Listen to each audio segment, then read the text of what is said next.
बोलिए सदगुरुदेव की जय। साहिब। कल मैंने सुषमना पर आपसे बातचीत की थी। जह जाना तह निकट है, रहा सकल घटपूर, बाड़ी गर्भ गुमानते ताते पड़ गयो तू। कुछ लोग सोचते हैं ये सुषमना क्या चीज है, इसमें जाना तो योगियों का काम है। नहीं नाना, सहजे सहज पाइए।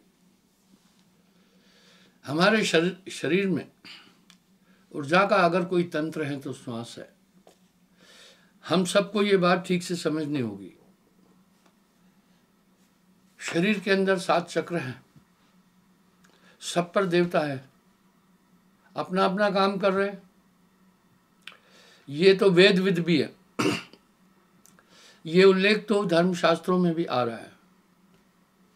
मूलाधार चक्र पर गणपति सर्व कार्य सिद्धक है। जब भी आदमी काम करता है, शक्ति वहीं से पहले प्रारंभ होती है। शिशनिंदी पर प्रजापति ब्रह्मा स्वादिष्ठान चक्र, जहां प्रजापति ब्रह्मा और सावित्री जी है, वहीं से सृष्टि है। ये पूरा सिस्टम जो है संतानोत्पत्ति का ब्रह्मा जी द्वारा संचालित है। ये मैथुन सृष्टि है। तीसरा मणिपूर्वक चक्र नाभि में, वहां विष्णु जी और लक्ष्मी जी है। पूरा सिस्टम भोजन डाइजेस्ट करने का, रक्त बनाने का, फिर पूरे शरीर में पहुंचाने का पालन करता, इसलिए विष्णु पालन करता, वो काम उनके जिम्मे है। हृदय में अनहद चक्र, 12 कमल, जहां शिव जी है, अहंकार के देवता है। मैं हूं, यह अहंकार है। इसी मैं से सब काम होते हैं। मैं खा रहा हूं, मैं चल रहा हूं, मैं जा रहा हूं, मैं ये कर रहा हूं, आदि आदि। और कंठ में विशुद्ध चक्र सरस्वती जी है। जो आप शब्द बोल रहे हैं, सबका समूह प्रो करके सरस्वती देती है। इसलिए गाने वाले भी पहले सरस्वती की आराधना करते हैं। छठा चक्र आज्ञा चक्र है, बिरकुटी में। यहां आत्मदेव है, आत्म चेतना है, जो श्वास और सांस की, श्वास उच्छ्वास की क्रिया कर रहा है। ये श्वास से ही पूरा शरीर चल रहा है। और ये श्वास नाभि में पहुंच जाती है, वहां 10 वायु बन जाती है। वायुओं का पूरा खेल है। जब भी किसी का देहावसान होता है तो हम लोग एक बात बोलते हैं, कहते हैं भैया इसके प्राण निकल गए, या कभी कभी यूं भी कहते हैं धर्मराय इसके प्राण निकाल के ले गया। प्राणों में आत्मा का वास हो गया है। प्राणेन धरेत जीवेषु, ये आत्मा जिस दिन से प्राणों में रमी, इसकी संज्ञा जीव है और बंधन में पड़ी। आप देखें, शरीर के जितने भी अंग हैं, कर्म ज्ञान इंद्रियां हैं, सूक्ष्म इंद्रियां हैं, सबका पोषण और संचालन श्वास द्वारा हो रहा है। हम सब इस बात को सिद्धांत रूप से स्वीकार भी करते हैं कि आत्मा ही शरीर की शक्ति का स्रोत है। लेकिन कभी भी कोई ये जानने की चेष्टा नहीं करता है कि आत्मा किस सिद्धांत से शरीर में शक्ति दे रही है। वो प्राणों में दे रही है। और ये प्राण हम ईंडा पिंगला 2 नाड़ियां इनसे लेते हैं। एक टाइम पर एक नाड़ी चलती है, बाएं ईंडा, दाहिने पिंगला, मध्य सुषुम्ना हुई, और ये निरंतर चल रहा है। एक टाइम पर एक नाड़ी चलती है। मेरी अभी ईंडा नाड़ी चल रही है, पिंगला बंद है। आप भी देख सकते हैं, एक नाड़ी चल रही होगी, एक कम एक ज्यादा। लेकिन कभी कभी पौन घंटे में 10-11 श्वास सुषुम्ना भी चलती है। इस प्रकार से ये श्वासाओं की प्रक्रिया कौन कर रहा है? आत्मदेव आज्ञा चक्र में एक चेतना श्वास ले रही है, सीधी सी बात है। श्वास खुद नहीं चल रही है, एक हैबिट बन गई है, वो सीधा नाभि में जा रही है।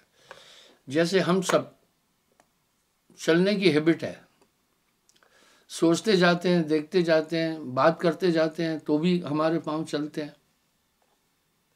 इसी प्रकार श्वास खुद नहीं चल रही है, आत्मदेव श्वासों का संचालन कर रहा है। ये श्वास आत्मदेव चला रहा है। इस तरह जब ये श्वास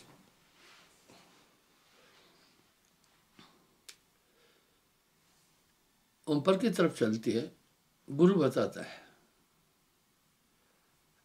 कल भी मैंने उदाहरण दिया था, पलटू साहब कह रहे हैं, अरे हाँ रे पलटू, ज्ञान भूमि में चलते हैं उल्टी श्वासा। और भी साहब भी सीधा सीधा तो कह रहे हैं, पवन को पलट कर शून्य में घर किया, धर और अधर विच ध्यान लावे। कहे कबीर सो संत निर्भय हुआ, जन्म और मरण का भ्रम भाने।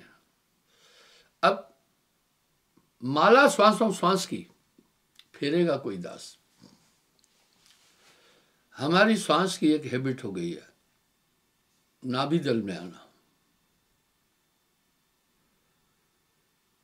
श्वास की एक हैबिट हो गई है, नाभि दल में श्वास पहुंचती है।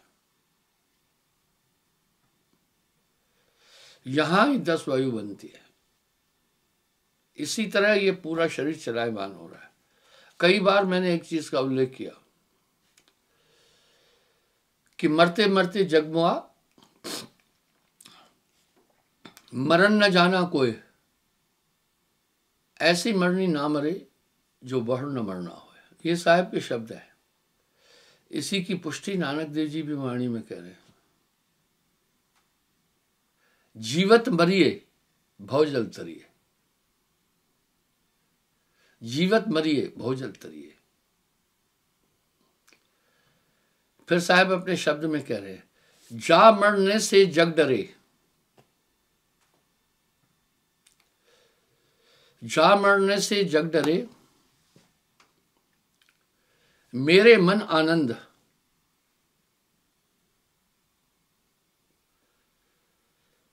जा मरने से जग डरे, मेरे मन आनंद, कब मरहूं कब पावहूं पूर्ण परमानंद। ये क्या जीवित मरने का मतलब ये थोड़ी है कि रेल के नीचे कट के मरना है। जीते जी मरने का मतलब ये थोड़ी है कि फांसी लगा के मरना है। ना ना ना, मृत्यु की प्रक्रिया क्या है? श्वास देह से विच्छेद करना। इसलिए जब आदमी की मौत हो जाती है तो हम सब एक बात और भी कहते हैं भाई इसके प्राण यमराज ले गया। हुआ, कह रहे हैं प्राण ले गया। प्राणों का आवर्तन और परावर्तन कैसे हो रहा है इसकी तरफ हमारा ध्यान नहीं है, और दुनिया इसको कभी भी सोचने की कोशिश नहीं कर रही है कि आत्मा अगर शरीर का संचालन कर रही है तो किस सूत्र से, कहाँ बैठकर, कैसी है आत्मा, क्यों? साहब एक बात साफ बोल रहे हैं, कहे कबीर मैं किस किस को समझाऊं, कहे कबीर मैं किस किस को समझाऊं, सब जग अंधा। सबको लगल बा पिटवा का धंधा, किसी को फुर्सत ही नहीं है, ध्यान भजन के लिए कोई टाइम नहीं निकाल रहा है।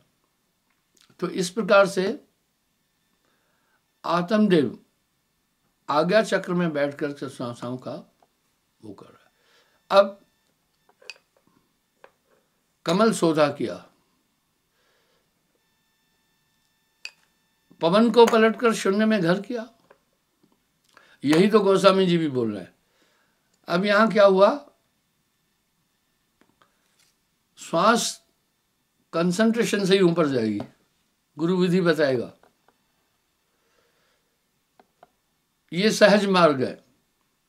तभी साहब कह रहे हैं, जिन जाना तह निकट है रहा सकल घटपुर, बाड़ी घर गुमानते ताते पड़ गयो दूर। जैसे आप श्वास में भजन करते हैं तो साहब क्या कह रहे हैं, श्वास सुरत एक डोरी लाए। अभी आगे प्रासंगिकता ये बता रहे हैं, होता क्या है ये समझिएगा। जैसे आदमी सुमरन में लगता है, मन जानता है ये बात, मन ठीक से जानता है, अगर ये अंदर की दुनिया में पहुंच गया तो फिर मेरे बस का नहीं होगा, और ये काफी लोगों को चेतन करेगा। और सुषुम्ना में मन का भी वास है, आकाश तत्व सुषुम्ना के अंदर है, शरीर के अंदर पांचों तत्व का वास है। पृथ्वी तत्व गुदा स्थान पर मूलाधार चक्र पर है, जल तत्व पेड़ू में है। कभी भी आप पेड़ू में हाथ लगा के देखना, आपको पेड़ू हमेशा ठंडा लगेगा। वायु तत्व का वास हमारी नाभि में है, इसलिए गैस बनेगा तो पेट में ही बनती। अग्नि तत्व का वास मुख में है, इसलिए डॉक्टर जब भी टेम्परेचर देखते हैं तो थर्मामीटर मुंह में डालते हैं। और आकाश तत्व का वास सुषुम्ना नाड़ी के अंदर है, वहां घोर अंधेरा है। सुन्न महल में घोर अंधेरा, करो नाम उजारा, वही मन है। सुखमन मध्य बसे निरंजन, मूंदा दसवां द्वारा। ये खेला समझ में नहीं आ रहा है किसी को। जब भी साधक एकाग्र होने की तरफ जाता है, वहीं से मन तरंगे भेजता है मस्तिष्क के पास, अनायास अनचाहे वो तरंगे आपके दिमाग पर आती है, आप उसके बारे में सोचने लगते। यही तो खेला है, बड़ी विडंबना है। कथन श्रवण के लिए हम सब जानते हैं आत्मा अमर है, हम सब उसकी प्राप्ति के लिए प्रयास क्यों नहीं कर रहे हैं? बार बार शरीरों को धारण करना कितना बड़ा दुख है, लेकिन दुनिया नहीं समझ रही है। कहे कबीर, मैं किस किस को समझाऊं, सब जग अंधा, सबको लगलवा पिटवा का धंधा। जो बुद्धिमान बालक है वो जान जाते हैं कि आजकल कंपटीशन का समय है, वेल स्टडी से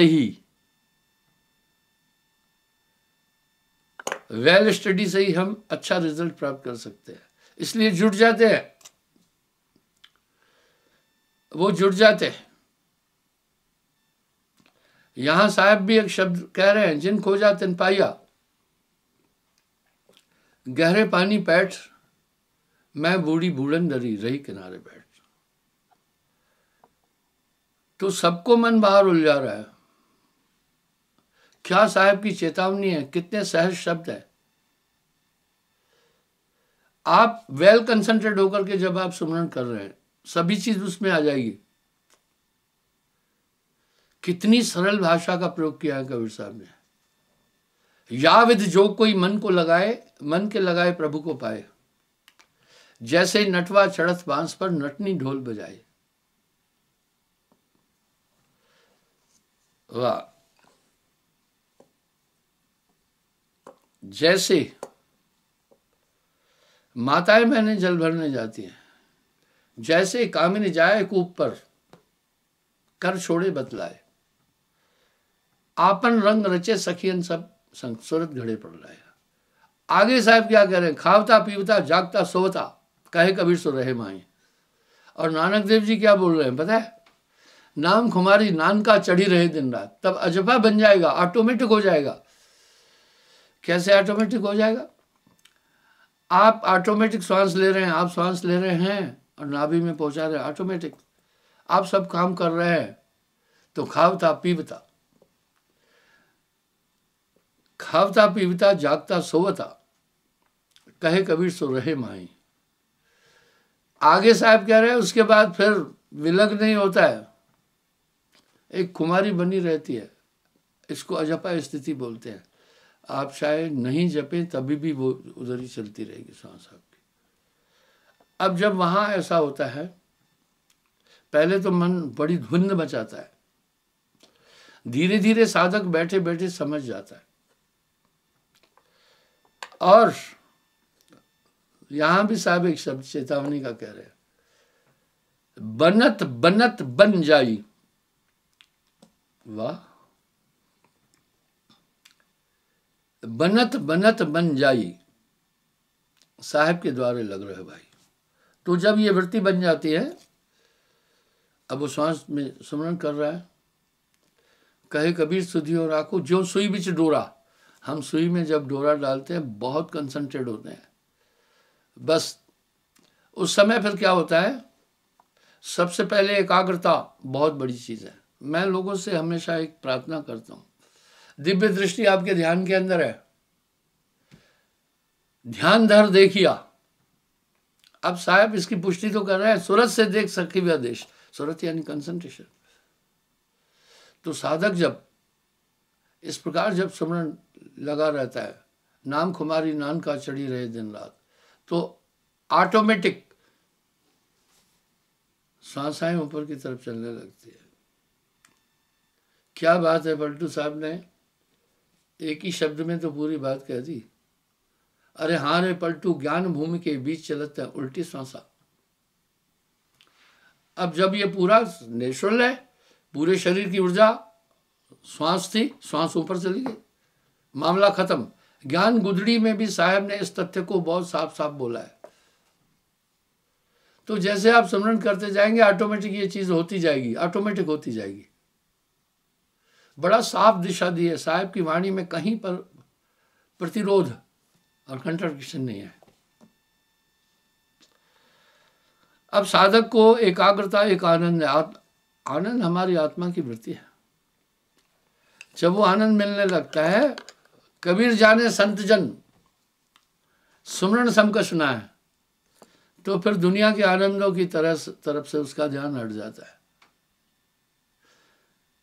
जो सुख पाया नाम भजन में, सो नहीं लहा अमेरी में।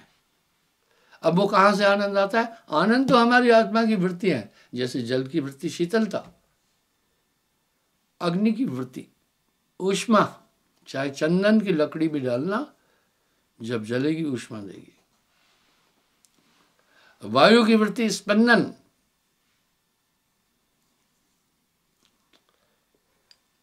अग्नि की वृत्ति ऊष्मा और प्रकाश। इस तरह आत्मा की वृत्ति है आनंद। वो आनंद इस संसार में कहीं भी नहीं है जो आपकी आत्मा में है। कहते आत्मानंद। और उस अवस्था में पहुंचकर भूख और प्यास से भी परे हो जाता है। आत्मा की अपनी ऊर्जा है। आपको ध्यान होगा,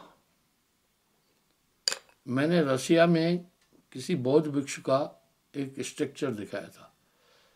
तो बुद्ध मत के विद्वान कह रहे हैं कि अभी वो ध्यान अवस्था में है। इस पर बात उठी थी, मैंने इसका एक उदाहरण और दिया। शिव जी कैलाश पर्वत पर आकर ध्यान क्यों करते थे? वहां ठंडक के कारण शरीर खत्म नहीं होता है। 1971 में मैं लद्दाख में था। तो वहां क्या था, 1965 में जो कुछ हमारे जवान शहीद हुए थे, 4-5 भारतीय सेना के, उनकी डेड बॉडी मिली थी। सोचे 1962 के युद्ध में शहीद हुए जवानों की डेड बॉडी 1971 में, सिर्फ आंखें फूट गई, आंखें नहीं थी, बाकी पूरी बॉडी जो की त्यों थी। आप देखते हैं, आप अपने घर में एक आर्टिफिशियल ठंडक फ्रिज में पैदा करते, सामान रख देते, काफ़ी दिन खराब नहीं होता है। इसलिए शिवजी भी वहाँ पर, क्योंकि वहाँ जीव जंतु नहीं है, जहाँ टेम्परेचर माइनस है वहाँ जीव जंतु नहीं है, मक्खी मच्छर नहीं है, बाकी बाधान नहीं है, इसलिए वो वहाँ ध्यान करते थे। तो मैं ये कहना चाह रहा हूँ, जो आनंद सुमरण में है, कबीर जाने संत जन सुमरण समकशना है। जो शक्तियां आपको सुमरण से मिलेगी, अष्ट सिद्धि नवनिधि, कर जोड़ी ठाड़ी रहे, कर जोड़े ठाड़ी रहे, हाथ जोड़कर खड़ी रहती है, अष्ट सिद्धि नवनिधि। आप देखते हैं उनके अंदर अद्भुत शक्तियां भी आ जाती है, वाक सिद्धि आती है, कल्प सिद्धि आ जाती है, अन्य सिद्धियां और शक्तियां आ जाती है, पर वो उस तरफ जाते नहीं है।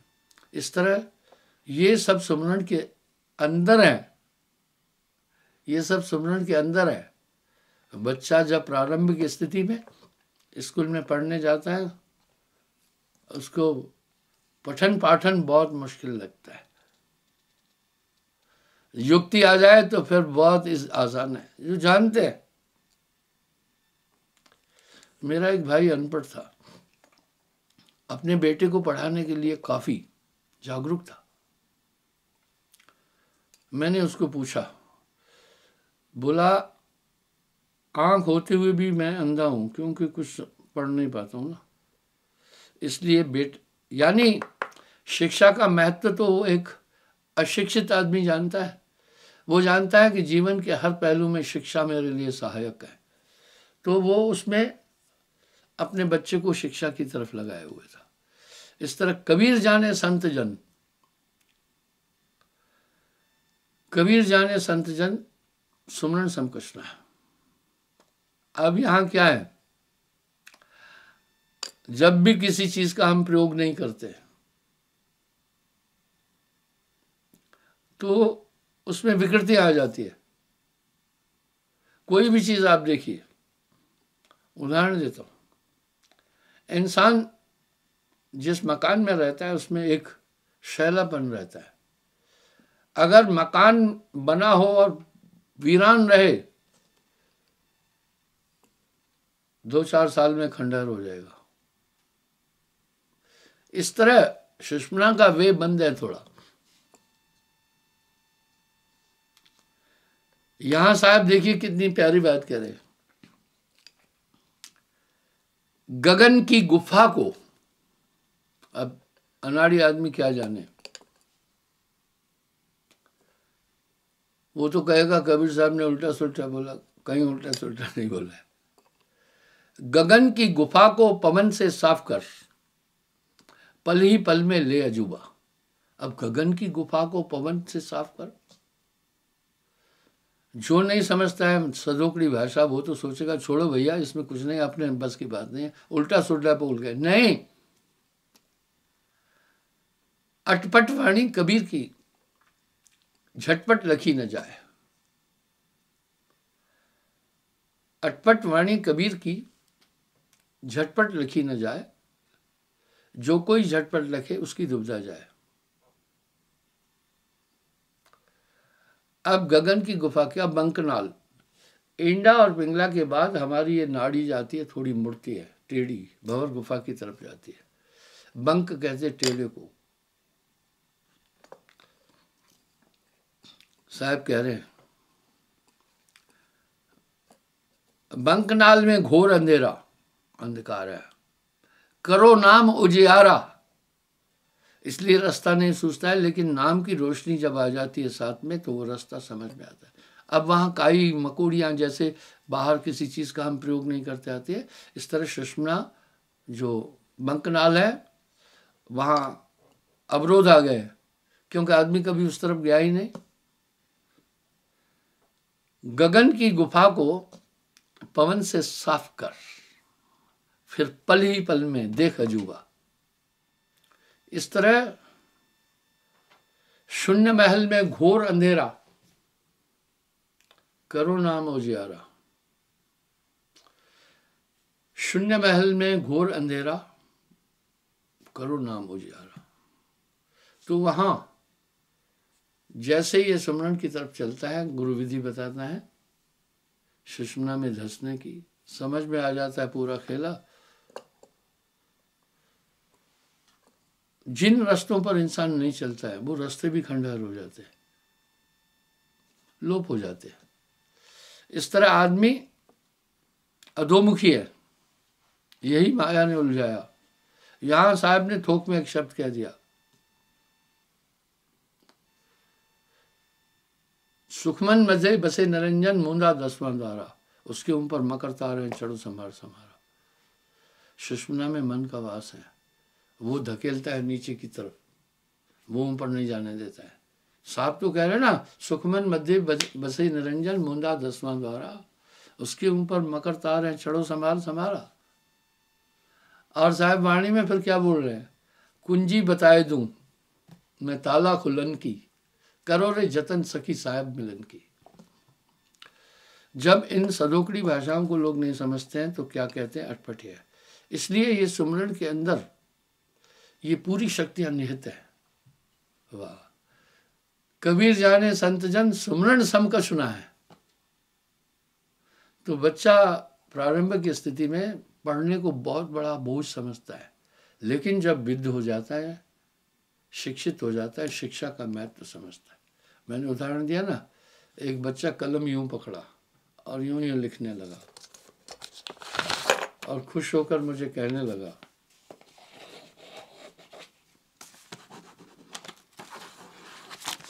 ऐसे लिख लिया, कलम यूं पकड़ा, कहने लगा जय जय मैं लिख लिया। मैं कहा वेरी गुड, तुमने बहुत अच्छा लिखा है।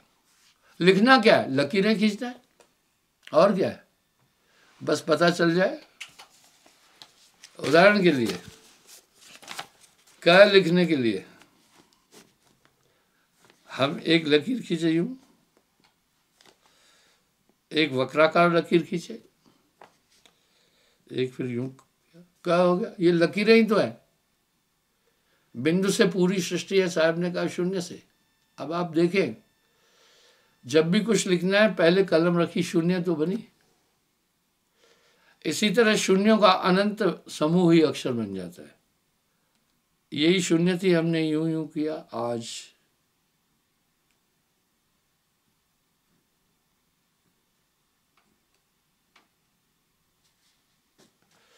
सीधी सी तो बात है, ये शून्य का समूह है। शून्य में रचो संसारा, शून्य का है खेल सारा। और शून्य महल की फेरी दे सो वैरागी पक्का हुए। तो बंधुओं, मैं ये बता रहा हूँ कि मैं पहले मेरी राइटिंग बहुत टॉप थी, उसमें काफ़ी कंसंट्रेटली लिखता था मैं, लेकिन अभी प्रैक्टिस छूट गई है। तो कभी कभी फिर वही हैबिट होती है, लिख लेता हूँ। तो इस तरह बंधुओं, जब ये चित्रकार को पता चल गया है आदमी की तस्वीर बनाना उसके लिए कुछ बड़ी बात नहीं। पहले वो चेहरे को यूँ बना देता है, वो बना देता है, फौरन एक आकृति बना देता है। उसको पता है, उसने आकृति बना दी, आँख बना देता है, आँख बना देता है, नोज बना देता है, वो बना देता है, भवें बना देता है, कान बना देता है। उसको फिर अच्छी तरह से उसको सिस्टम पता है। इस तरह धीरे धीरे वो तस्वीर को बनाता जाता है। फिर मुख बना देता है, मूछ है तो फिर मूछ भी बना देता है। वाह, हो गई तस्वीर। तस्वीर भी तो लकीरों का समूह है। इस प्रकार से शून्य महल की फेरी देई सो वैरागी पक्का हुई। जब शून्य की जो फेरी देता है वो वैरागी हो जाता है पक्का, फिर उसे बाहर की ज़रूरत नहीं है और उसे फिर पकड़ कोई नहीं सकता। क्या बात है साहब की वाणी की। धीमर जाल डाल का करिए जब मीने हो गया पानी। यमराज तो श्वास को पकड़ते हैं ना, जब श्वास ही जाकर शून्य में समाई तब वो, इसलिए जोगी भी कहता है मैं अमर हूँ, लेकिन नहीं, वहाँ वो मन से पूरी पूरी निजात नहीं पाया है। इसलिए बंधुओं, सुषमना कोई बहुत डिफिकल्ट चीज़ नहीं है। सुमरन के अंदर सब चीज़ आ जाएगा बहुत आसान से। जब तक संयम साधना सब सुमरन के माँ है। जब तक संयम साधना सब सुमरन के माँ है। कबीर जाने संत जन सुमरन समकश में है। बच्चे को कौन सिखाया फीडिंग करना, उसकी आवश्यकता। मैंने कई उदाहरण दिए। कछुई अपने बच्चे रेत में देती है और आपकी आत्मा के पास बहुत ताकत है, नॉर्मल नहीं आप, और ढक देती है फिर बालू से, ताकि जीव जंतु उस अंडे को नुकसान नहीं करे। अंडा मैच्योर हो जाता है, खुद बाहर निकलता है। खुद बाहर निकलने के बाद स्पीड में फिर समुद्र की तरफ बढ़ता है। उसको किसने बताया तेरा घर समुद्र में है? यही अनल पक्ष की बात है। वो रहता अधर में है, लेकिन वहीं उसकी माँ ने अंडा दिया, गिरते गिरते वो मैच्योर हो जाता है। मही डिगाया सुध तब पाया, जमीन पे टकराने से पहले ही वो वापस चलता है। यहाँ मोर आश्रम नहीं, सूरज संभाल चले पुन तहमा, मात पिता को आश्रम जयवा। अनल पक्ष तह लेन न आवे, उलट चीन निज घर सिधाए। ऐसे जैसे अनल पक्षन माही, ऐसे राजीव नाम गाई। जैसे अनल पक्ष है, पक्षियों में सबसे उत्तम, पहले हमारा देश का उत्तम पक्षी अनल पक्षी था, लेकिन वो दुर्लभ है, फिर हंस कर दिया गया था। हंस भी जल्दी नहीं दिखता है, अब मयूर है, मयूर तो दिख जाता है। तो इस तरह बंधुओं, ये सुमरण ऑटोमेटिक सुमरण शेषुना को खोल देगा। साहब कह रहे, पवन को पलटकर शून्य में घर किया। वाह वाह, किससे पलटा? सीधा तो बोल रहे, सूरत के दंड से घेर मन पवन को, फिर उल्टा चले, धर और अधर विच ध्यान लावे, कहे कबीर सो संत निर्भय हुआ, जन्म और मरण का भर माने। इसलिए किसी शून्य समाधि की आवश्यकता स्वयं हो जाता है। फिर वो क्षमा चाहता हूँ, कल पुनः मैं हाजिर हो जाऊंगा। साहब